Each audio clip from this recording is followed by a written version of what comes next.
नमस्कार मित्रांनो, आपले स्वागत आहे चॅनलवर. तर आज आपण बघणार आहोत झटपट अशी चटाके फटाके बनवलेली भेळ. तर भेळला लागणारं साहित्य आपल्याला कांदा लागेल, टोमॅटो लागेल, तसेच कोथिंबीर आणि आपल्याकडे फरसाण आहे तो. तर सर्वप्रथम सगळं कट करून घ्यायचे, लिंबू वगैरे सगळं कट करायचं. लाह्या घ्यायच्या आपल्याला.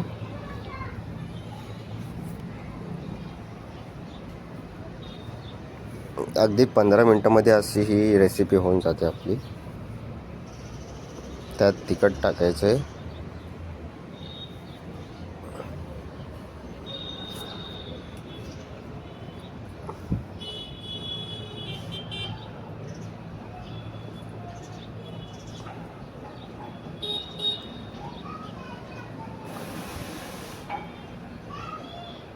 मीठ टाकायचं आहे. आता मीठ टाकून झाल्यावर आपल्याला सगळं टोमॅटो, कांदा आणि तशीच कोथिंबीर टाकायची आहे.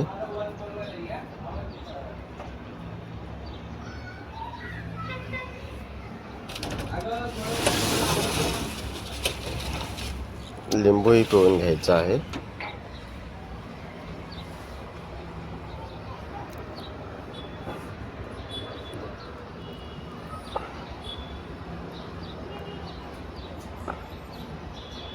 तसेच वर फरसाण टाकत आहोत आपण आता.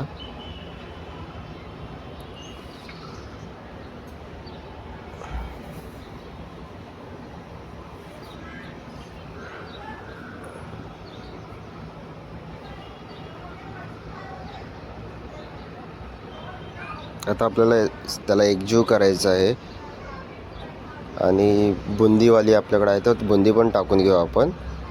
याला प्रॉपरली मिक्स केलं की आपली सुकी भेळ तयार होईल. अगदी 10 ते 15 मिनटामध्ये आपण ही भेळ तयार करतो. एकदम खमखमीत आणि एकदम टेस्टी अशी ही भेळ होते. तर ही रेसिपी जरूर ट्राय करा तुम्ही पण. तर भेटूया पुढच्या व्हिडिओमध्ये.